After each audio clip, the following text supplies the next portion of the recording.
sizlerin modern üretimle ilgili her türlü tekniği anlayabilmeniz, öğrenebilmeniz için sizlerin ikinci bir evi, ikinci bir yuvası eğitim merkezi halinde olacak. Tarım Park dediğimiz projenin bütçesi arkadaşlar 4,5 milyon, belki 5 milyonlara yaklaşacak. Temellerinde, merasimlerinde yine sizlerle, bu güzel coşkulu kalabalıkla bir araya geleceğiz. Tüm çalışma arkadaşlarımıza huzurlarınızda teşekkürlerimi sunuyorum. Bu kapsamda projeler geliştiriyoruz, çalışmalar yürütüyoruz. Bir taraftan tarımsal üretimimizi tarla tarımı anlamında, bahçecilik anlamında geliştirmeye çalışırken diğer taraftan hayvancılık alanındaki potansiyelimizi artırmaya, hem mevcut hayvan varlığımızı hem de bu varlıktan elde ettiğimiz geliri, katma değeri artırmak için farklı projeler, çalışmalar üretiyoruz. İşte bugün burada merasimini gerçekleştirdiğimiz bu projede aslında yem bitkilerinin üretiminin elimizde geliştirilmesi, miktarlarının artırılması, kalitesinin artırılması, birim başına sizin aldığınız verimin artırılması yoluyla bu alana katkıda bulunmayı hedefliyor.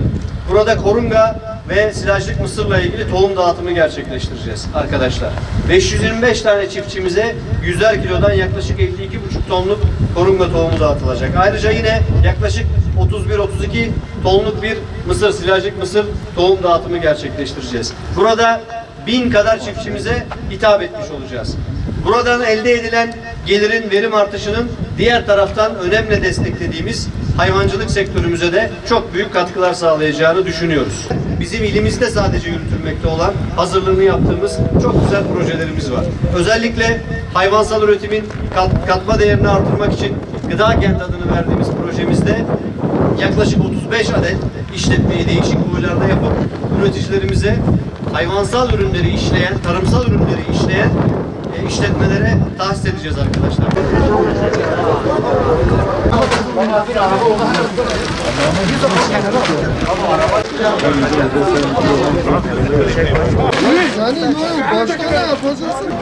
Cemal Tuzlu.